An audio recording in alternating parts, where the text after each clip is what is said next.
natin gumawa ng workflow, automation workflow using N8N. So ito yung pinakasikat na platform ngayon sa paggawa ng isa para sa pinakasikat paggawa ng workflow. So first thing is to add, usually ang ina-add sa una is a trigger, right? Na trigger. So sa trigger, maraming klase ng trigger na. So pwedeng app event, on schedule, webhook, form submission, pwede rin chat. So ni-add ko lang to muna. Click trigger. So pag in-execute mo yan, magkaroon na yung click trigger. Next, add tayo ng AI. So Gemini ako, kaya hindi ko gagamitin sa OpenAI. Basic LLM lang tayo. So ito yung prompt niya. Sa prompt na nakalagay dito is input, chat input. So pwede rin niyang i-change, right?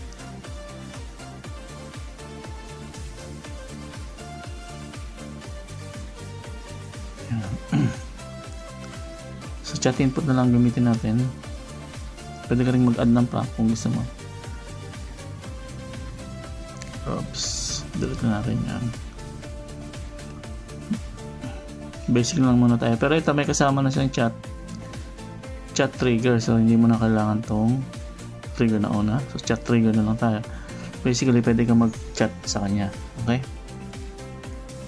Tapos ngayon, para siyempre kailangan mo ng brain o ng model para makapag-respond yung LLM chain. So ang ginamit natin dito ay chat model. So ang ginamit ko is GPT. Sinetup ko muna tong account na to using API key. So nag-set ako ng API key ng Google API. Nilagay ko dyan, kaya nakasetup na yan. Okay, so may model na tayo. Now pwede na natin i-chat yung model.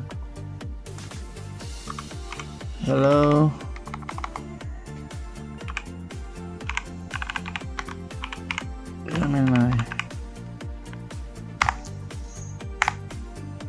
ayan, so kakabit na siya kay Gemini.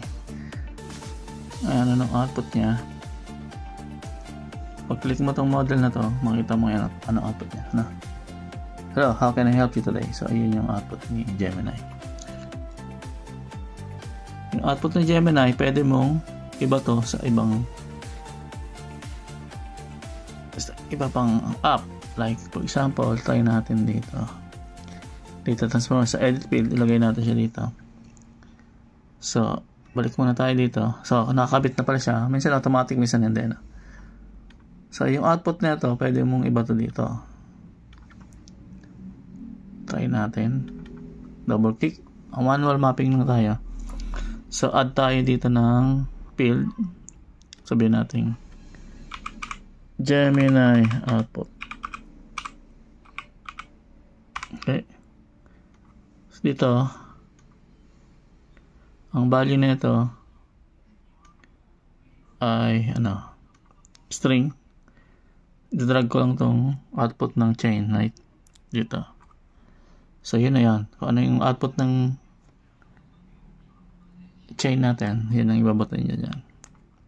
So execute. Hello, how can I help you today? So yun yung output niya.